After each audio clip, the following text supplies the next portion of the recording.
ጣዖት አምልኮ ስርዓታቸው በጣም ከፍተኛ በሆነ የተነሳ ይሄ ህፃናትን እስከ መሰዋት የሚያደርስ የአምልኮ ስርዓት ነበራቸው። ያለኛ ስላልሆነ ምን ያደርጋል? ጫማውን አንስቶ ወደ ከተማው በር ያስገባል ማለት ነው። ያሻውን ደስ ያለውን ነገር እንደሚያደርግ መጽሐፉ ላይ ይናገራል። ስንዴና ገብሴ የሚወቃበት አላን መኸር በገባ ሰሞን የሚወቃበት ጊዜ ነው ይሄ። እሺ እንዴት ናችሁ የተወደዳችሁ የታይሎ ክሬቲቭ ቤተሰቦች? እንግዲህ ዘላስት የሆኑ ወራቶች በተለያዩ የዲጂታል ነክና ማርኬቲንግ ሀሳቦች እናንተ ሳቀርብ ነበር። ዛሬ ደግሞ ለየት ባለ ሀሳብ በተለይ ደግሞ ስፔሻሊ ኢንስፓየርድ በሆንኩበት የፊራ ቦክስ ላይ ዩቲዩብ ላይ ልታውቁ ትችላላችሁ እና ካነበብኳቸው የሚላቸው አሉ ካነበባቸው መጽሐፎች ሪቪው የሚያደርጋቸው እና የተለያዩ ሙቪዎችን ምናምን እንትን ሪቪው ሲያደርግ አይታችሁ ይሆናልና እኔም እስቲ ልጆኜ ካነበብኳቸው በጣም ከሞደው ኢንስፓየር ከሚያደርጉኝ ታሪኮች ሼር አድርግላችሁ አይ ሆፕ ትወዱታላችሁ ብዬ አስባለሁና ታሪኩ እንዴት መሰላችሁ? ታሪኩ የሚጀምረው እንግዲህ በዘመነ መሳፍንት ዘመን ላይ እስራኤላውያን በጣም እግዚአብሔርን በብዙ መተውና የተለያዩ በኃጢአቶች ይጨማለቁበት በዛ ዘመን ነበርና በቤተልሔም በዳዊት ከተማ ላይ እንግዲህ ረሃብ በጣም ይከሰታል። ማለት ከባድ ረሃብ ይከሰትና አንድ አባት ባለቤቱን እና ሁለት ልጆቹን ይዞ ወደ አንድ ሀገር ሲሰደድ ታሪኩ ይጀምራል እና ስለ ዘመነ መሳፍንት ትንሽ ልበላችሁ። ዘመነ መሳፍንት ዘመን መለው የትኛው መሰላችሁ? እስራኤላውያን ከግብጽ ከወጡ በኋላ ወደ ከነዓን እንደገቡ እንግዲህ ታውቁታላችሁ ታሪኩና ልክ ከነዓን ከነበሩበት ጀምሮ ንጉስ ሳኦል እስከሚመጣበት ድረስ ያለውን ዘመነ መሳፍንት ይለዋል መጽሐፉ። እና በዛ ዘመን ነበርና ይሄ ነው የተባለ ንጉስ አልነበራቸውም እና አብዛኛው ጊዜ በነብዮች ወይ ደግሞ በመሳፍንቶች ነበር ሲመሩ የሚኖረው ምናምንና በዛ ጊዜ እንግዲህ ሰው ሁላ ንጉስ ስላልነበረ ሰው ያሻውን ደስ ያለውን ነገር እንደሚያደርግ መጽሐፉ ላይ ይናገራል። በጣም እና ያሻቸው ነገር ያደርጉ ነበርና ብዙ ጊዜ እንዲያውም ለተለያዩ ነገሮች ሲገዙ ነበረ። ከእግዚአብሔር በጣም ከመራቃቸው የተነሳ ደግሞ ይሄ ጎረቤት ወይም ደግሞ ይሄ አካባቢ ባሉ ከምኖች ይገዙ ነበረ ምናምን ለሚዲያን ለሞዓባውያን ምናምን ምን ይደረጉ ነበረ? አሳልፈው ይሰጡ ነበረ እና በዛ መሀል ነው እንግዲህ ወደ እግዚአብሔር ደግሞ ትንሽ መለስ ሲሉ ደግሞ ምን ይፈጠራል?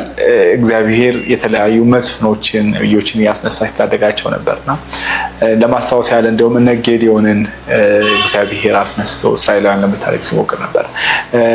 ሳምሶንን አብዛኞቻችን የሳምሶን ታሪክ በጣም በብዙ ታሪክ እናውቃለንና ጸጉሩን ያው አብዛኞቻችን ሳምሶን የምናውቀው በጸጉሩ ነበርና እግዚአብሔር ከልጅነቱ ጀምሮ ጸጉሩ እንዳይቆረጥ ብሎት ያሳደገው ሳምሶን ስለሱ እንግዲህ አንደኛው በዛ ዘመን መሳፍንት ዘመን የተነሳ መስፍን ነውና ከዛም ባለፈ እነ ዲቦራን አሉና በእነሱ በመሳሰሉ መሳፍንቶች ወደ እግዚአብሔር መለስ ሲሉ የሚያስነሳባቸው አንደኞቹን መስሞች እነሱ ነበሩ።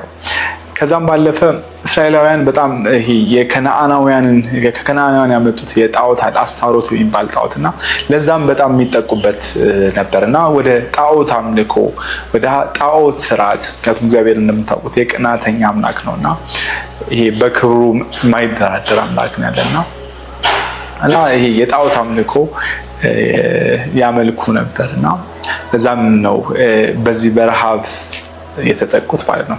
ይሄ ረሃብ እንግዲህ አንደን ቤተሰብ ከልጆቹና ከባለቤቱ ጋር ወደ አንድ ሀገር ወይ ደግሞ ሞዓብ ወደምትባል ሀገር ይሄዳል ማለት ነው እና ሞዓባውያን ደግሞ ራሳቸውን የቻሉ በጣም ከእስራኤል ጋር ያላቸው በጣም ከፍተኛ ነበረ።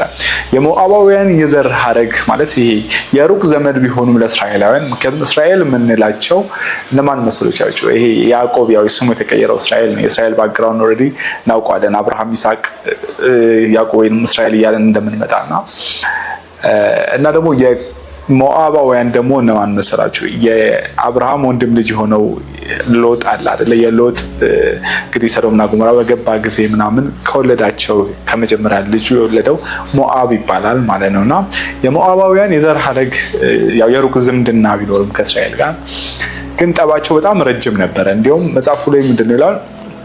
መጽሐፎች ላይ ኢቨን እስራኤላውያን ከግብጽ ተነስተው ወደ ከነአን በሚሄዱበት ጊዜ በነቢዩ ባላቅ ሞዓብ ላይ በነገሰ በዛ ዘመን እንግዲህ በበዓላም እስራኤላውያን ለማስረገም ምናምን ሲሞክሩ መጽሐፎች ላይ እናስታውሳለን። ከዛም ባለፈ ደግሞ በጣም ሞዓባውያን ይሄ በጣም መጥፎ የጣዖት አምልኮ ስርዓት ነበራቸው፣ ከሞሽ የሚባል ማለት ነው። እና በዛ ስርዓት ላይ እንግዲህ በጣም ይሄ የእንትን ስርዓታቸው በጣም ከፍተኛ በሆነ የተነሳ ይሄ የጣዖት አምልኮ ስርዓታቸው በጣም ከፍተኛ በሆነ የተነሳ ይሄ ህፃናትን እስከ መሰዋት የሚያደርስ የአምልኮ ስርዓት ነበራቸው፣ ከሞሽ የሚባለው የጣዖት አምልኮ ማለት ነውና በእስራኤል እና በሞዓብ እንግዲህ በመጽሐፉ ላይ የሚናገረው ትንሽዬ ሰላም አለ ተብሎ የሚታሰብበት ዘመን ነበረ። ጠላትነታቸው በጣም የረጅም ስለሆነ ማለት ነው። ግን በዛ መሀል ነው አቤሜሌክ መህሎንና ኬሌን የሚባሉ ልጆችና ኑኃሚንን ይዘው ወደ ሞዓብ የተሰደደው ማለት ነው። እና ሞዓብ ጋር መሄድ ምን ያህል ከባድ እንደሆነ መረዳት አይከብዳችሁም ብዬ አስባለሁ። እና ልክ ወደዛ ይሄዳሉ እና እዛ መኖር ጀምራሉ። የት? ሞዓብ ማለት ነው። ከዛን ብዙም ሳይቆዩ ማን ይሞታል? አቤሜሌክ ይሞታል ማለት ነው። ከዛን ኑኃሚንና ሁለት ልጆቿ መህሎንና ኬሌን የሚባሉት እንግዲህ በሞዓብ መኖር ጀምራሉ።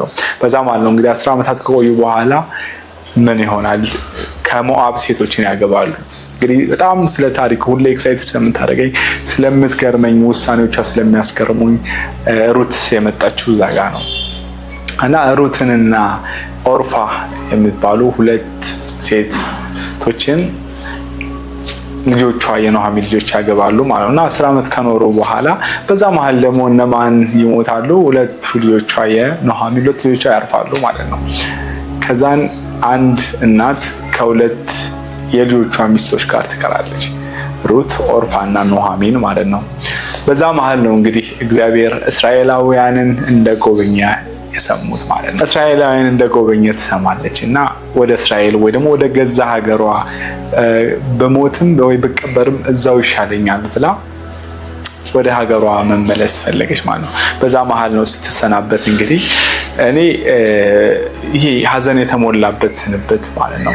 እኔ ከዚህ በኋላ ልጆችም የሉኝም፣ ልድራችሁ የሚችለው ልጆችም የሉኝም፣ ወልጄ እንኳን ትላለች፣ ወልጄ እንኳን ተወልደው እስከሚያርጉ ድረስ ምን ያህል ጊዜ እንደሚሆን አስቡና ለእናንተ የሚሆኑ አይሆኑም፣ በዚህ እድሜም መውለድ ማልችል ያለች ብቻ የስንብት አይነት በሀዘኔታ ተሰናብታለች ማለት። በዛ መሀል ነው ኦርፋን እንግዲህ ተሰናብታ ስትሄድ እና የሩት ውሳኔዎች ግን እዚህ ጋር በጣም አስገራሚ ነበሩና ይሄ የውሳኔ ጥግ የምታይበት ምን ትላታለች?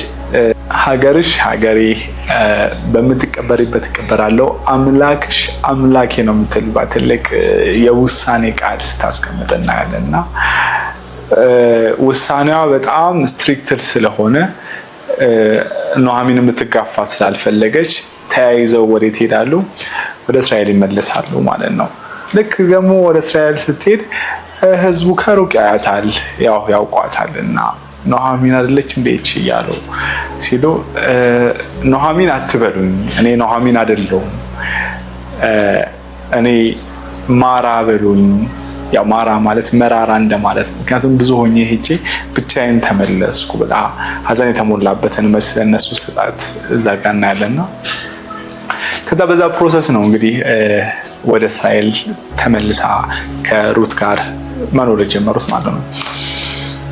እንግዲህ ኑሮ ማስቀጠል ደግሞ ያስፈልግ ነበርና ሩትም ተነስታ ኑሮዋን ለማስቀጠል ወደ አንድ እርሻ ቦታ ስትሰማራ መጽሐፉ ላይ ያሳያልና ወደ አንድ እርሻ ቦታ ሄዳ እንግዲህ በጣም እዚህ ጋር ማለት እንፈልገው በእስራኤላውያን ምን አይነት ህግ አለ መሰላችሁ? ይሄ ለድሆችና ለመጻተኞች ይሆን ዘንድ ይሄ ገበሬዎች ይሄ ዳር ወይ ጠርዝ ላይ ያሉ ሰብሎችን ወይ ደግሞ እንትኖችን መተው አለባቸው የሚል ህግ አለና እና እነዛን ይሄ ዳር ጠርዝ ላይ ያሉ የሚቀሩ ሰብሎቹን ወይ ደግሞ እህሎቹን እየሰበሰበች ምን ታደርግ ነበረ?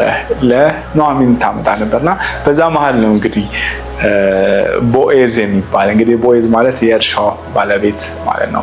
የእርሻው ባለቤት በጣም ባለጸጋ እግዚአብሔርን የሚፈራ ሰው ያያታልና ምን ይላታል? አንቺ ጥሩ ሰው አላት። ምክንያቱም ስለ ኑኃሚን ያደረገችውን ውሳኔዎች ያለው ነገር ሰምቶ ስለነበረ ከዚህ በኋላ ሌላ ቦታ መሄድ አይጠበቅብሽም፣ ከዚህ እርሻ ቦታ ላይ ከሌሎች ሴቶች ጋር መሰብሰብ ትችያለሽ ብሎ ፍቃዱን በደንብ ሲሰጣት ያሳያል።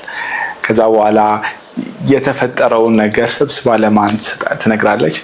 ለኑኃሚን ተመልሳ ትነግራታለች ማለት ነው። ከዛ ኑኃሚን ልክ ማን እንደሆነ ስታውቀው ይሄማ ቤዛ ነው አለች።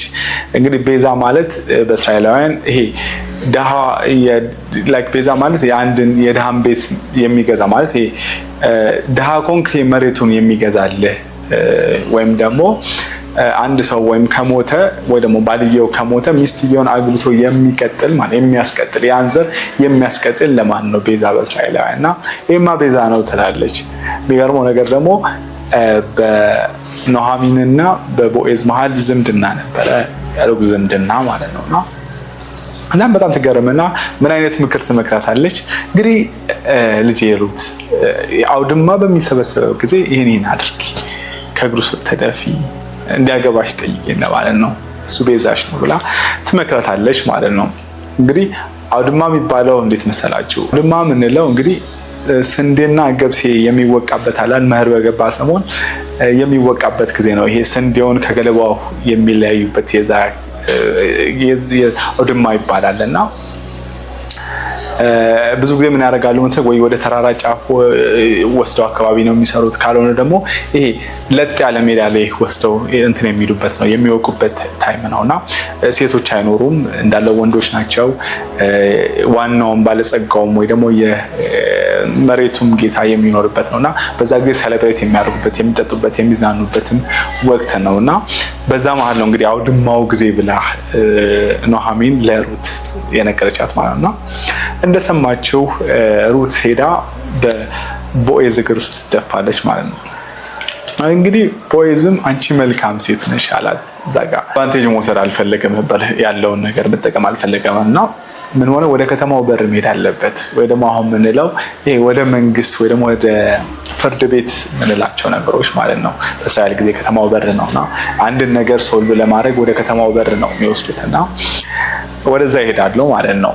ከዛን ልክ ወደ ከተማው በር በንጋታው ወስደው ያለውን ነገር ለሚመለከታቸው አካላት ያስቀምጣሉ ማለት ነው። እና አይ ቲንክ ስሙ ያልተገለጠ የሆነ አካልም ነበር እና ያው የቅርብ ዘመድ የሚባለው አንድ ሰው እንግዲህ እሷን ማግባት ሲፈልግ መሬቱንም መግዛት አለበት፣ ያንም ዘር ማስቀጠል ለማለት ነው። የአቤሜሌክን ዘር እንደማስቀጠል ነው እና ያ ሰው የፍቃደኛም ስሙ ያልተገለጠ ሰው ፍቃደኛ ስላልሆነ ምን ያደርጋል?